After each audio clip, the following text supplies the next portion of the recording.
呢個字係求字嘅古義嚇，就佢原本嘅意思同而家意思係完全已經係唔一樣噶啦。喺甲骨文入邊咧，就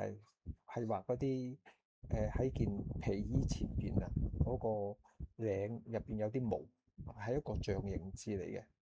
咁喺金文嗰度咧，我哋睇到喺佢個尾嗰度咧就加咗一個嗰啲勾仔咁嘅樣嚇。呢個係個右字嚇，右是個右。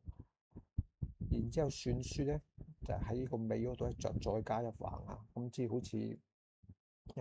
兩橫一棟咁樣啦嚇，都係一個右字。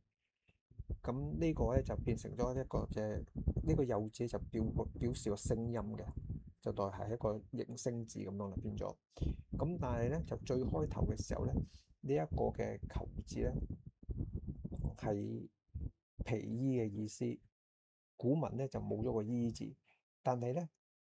慢慢咧就因為咧就嗰個文字變化，咁喺個求字下邊咧就加咗個衣服個衣，就變成係皮衣啦，求衣。咁然之後咧就之前表示皮衣嗰個求字咧就留翻落嚟，但係咧就變成咧就係尋找咁樣嘅意思啦。